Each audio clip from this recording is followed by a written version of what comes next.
Are you looking to become enlightened, to know the truth of your being and to transcend the limitations of your mind?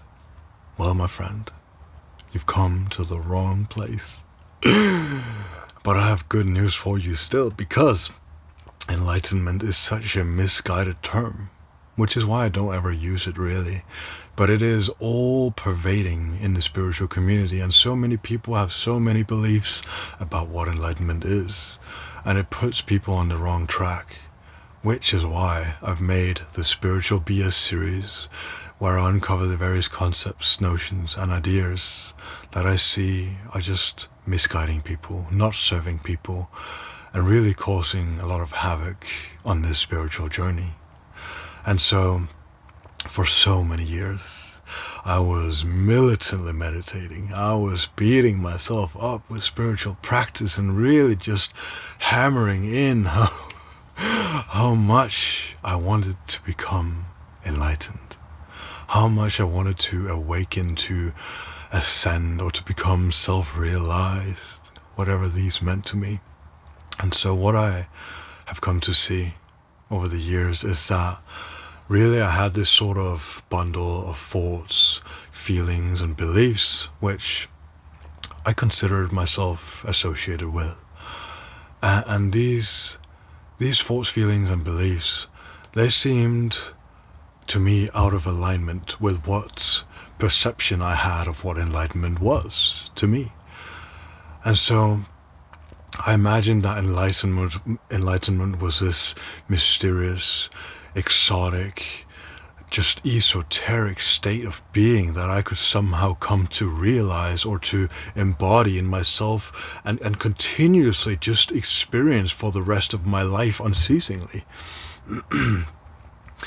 And it is funny how there is some truth to this, but the falsehood really is that we think so often that it is a state, that it is some experience that we can capture, right?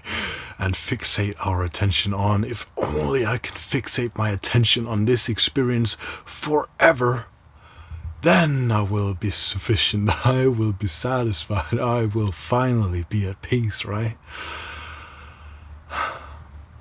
It is so ironic in many ways, because all this trying, all this doing, all this striving, this searching, this seeking, that in itself causes endless amounts of suffering.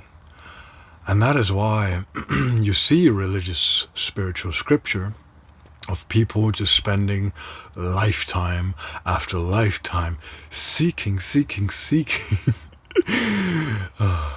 for this exalted state and never getting it, thinking that, oh, if only I purify myself, if only I purify my limited mind enough, if I free myself of all the karmic burdens I carry, then maybe one day, in one lifetime, I will get it.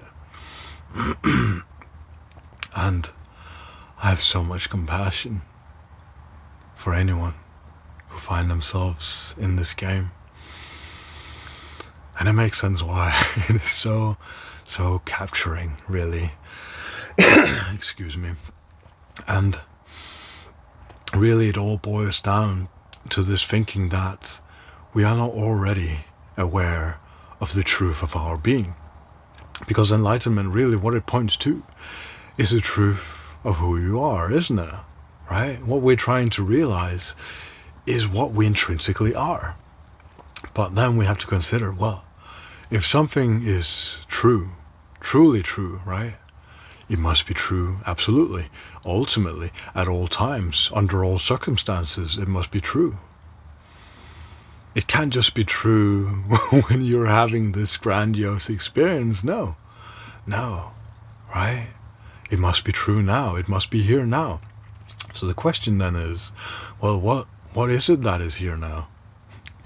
Then we become curious about our experience, and we start to investigate, well, what is it that is here? And it becomes obvious then that what you are is that which you have always already been. The you at 5 years old, 15 years old, 25 years old is the same you that you are now. The I that you refer to when you say I am, before the addition of I am this or that quality or condition, before any of that, just the pure I am. That knowingness of awareness, that knowingness of your being, of your existence, that has never left you.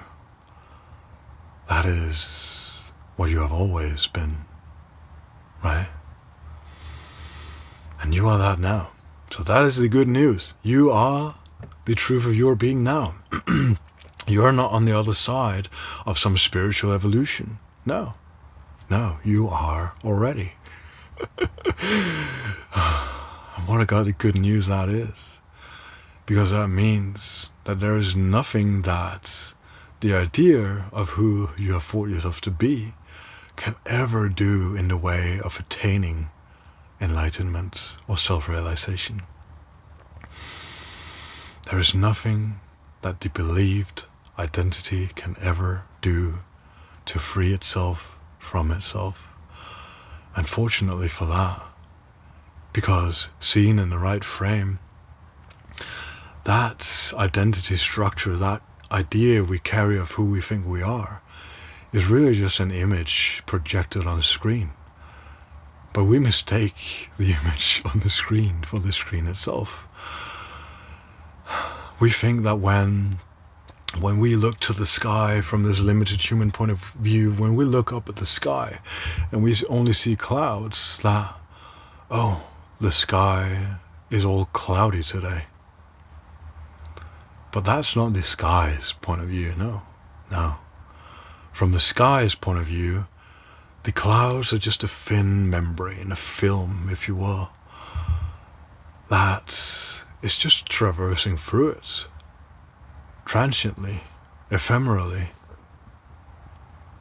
It is not a quality that defines the sky itself. No, the sky is not defined by the clouds. Similarly, there is nothing objectively that can ever define you, what you are intrinsically. And there is a freedom in that. There's a liberation in that. And that is why when you come to this seeing of pure being, of simply the recognition that you are, there is a quiet peace, a subtle joy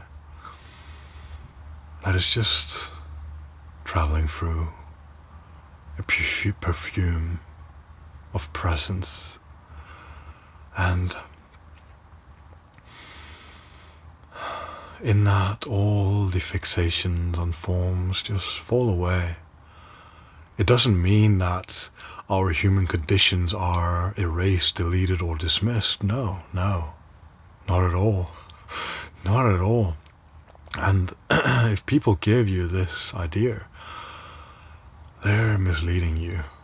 Because it is not just a matter of click and you are spontaneously freed of your human condition, that you will somehow just enter your astral body and be dematerialized. No, you still have this human life to take care of. There are still the conditions of this human body mind that persist, that slowly we have to, those are the portions of ourselves that need enlightening, if anything.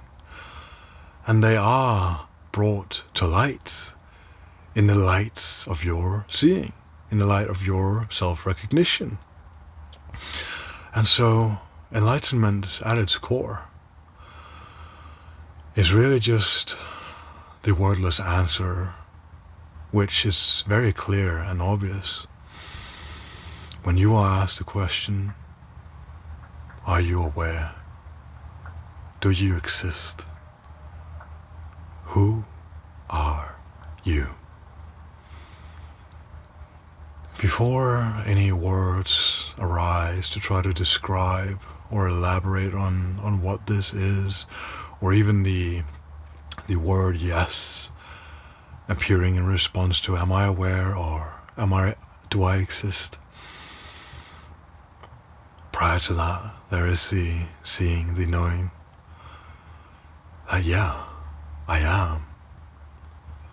And that beingness doesn't need qualifications, it doesn't need verification in the form of words or thoughts, no. It is simply here, at all times, timelessly.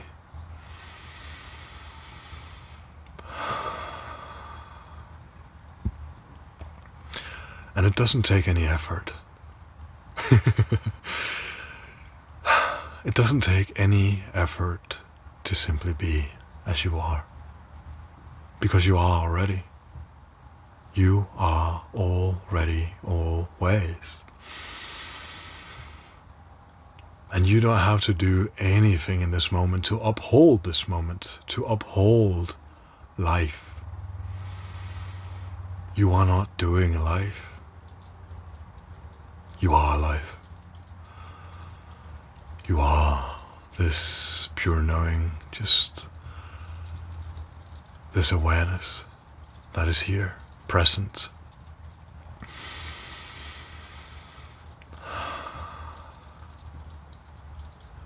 And what a gift that is. And I know all the scriptures, the religious traditions, it points to so much. It causes so much complexity, and you might listen to teachings nowadays, and it just jumbles and muddies your mind even more. And I don't know if I can ever say or do anything that can help you. I'm not sure. I'm not sure. But this is what I have to offer. Whatever that may be worth to you listening. And so, what I can really do is to offer myself to you. And I want to offer my undivided attention to guide you, assist you, to help you in any way that I possibly can help. And to speak with you, take you through whatever belief structures you may still hold, whatever thoughts, feelings that may still cling and clutch on, whatever parts of yourself that you still find to be unaligned, although I don't consider such a thing at all. Wherever you find yourself in this journey, I'm here to offer my spiritual life coaching program, which you'll find in the description down below. And so I urge you, if you feel called, to dive even more deeply and to work through any limitations that you still find, to click the link, reach out. We can have a free call just to see if we're a good match for one another. And I would love to speak with you, to work with you, and to offer myself freely at your feet. It is my pleasure. Thank you for listening, and I wish you all the best. Take care. Bye.